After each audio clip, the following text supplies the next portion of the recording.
তিনি শুধু রানী নামেই নন, রাজত্ব করেন দর্শকের হৃদয়ে। এবছর তার মুকুটে যুক্ত হয়েছে নতুন পালক জাতীয় চলচ্চিত্র পুরস্কার। এবার পুরস্কার সম্পর্কে চলো কিছু জেনে নিই। রানী মুখার্জি, যিনি বলিউডের একের পর এক স্মরণীয় চরিত্র উপহার দিয়েছেন, এবার জিতেছেন জাতীয় চলচ্চিত্র পুরস্কার। এই সম্মান তার এই অভিনয়কেই দিয়েছেন, যেখানে তিনি শুধু একমাত্র অভিনেত্রী নন, একজন আবেগ এবং অনুপ্রেরণা। এবার চলো জেনে নিই রানী মুখার্জি অভিনেত্রী হিসেবে কেমন।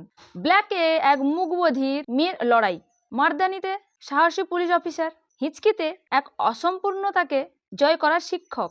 প্রতিটি চরিত্রেই তিনি প্রমাণ করেছেন অভিনয় মানে শুধু ডায়লগ বলা নয়, মানুষের মনের গভীরতা অনুভব করা। এবার চলো জেনে নিই মানুষ হিসেবে উনি কেমন। স্ক্রিনের বাইরে রানী মুখার্জি বাস্তবে খুবই সরল এবং সাহসী, সংযমী ও পরিবারমুখী মানুষ। চকচকে দুনিয়ার মধ্যে থেকেও তিনি সবসময় বিনয়ী থেকেছেন। তিনি নিজের কাজকে ভালোবাসেন আর তার সাফল্যকে ভাগ করে নেন টিমের মধ্যে, কারণ তিনি বিশ্বাস করেন সিনেমা একার নয়, এটা সবার। জাতীয় চলচ্চিত্র পুরস্কার তার প্রাপ্যযোগ্য, কারণ রানী মুখার্জি শুধু রূপলী পর্দার নায়িকা নন, তিনি এমন এক শিল্পী যিনি প্রতিটি চরিত্রে জীবনকে ঢেলে দেন। তিনি প্রমাণ করেছেন রানী হওয়া জন্মগত নয়, যেটা নিজের কাজের মাধ্যমে অর্জন করতে হয়।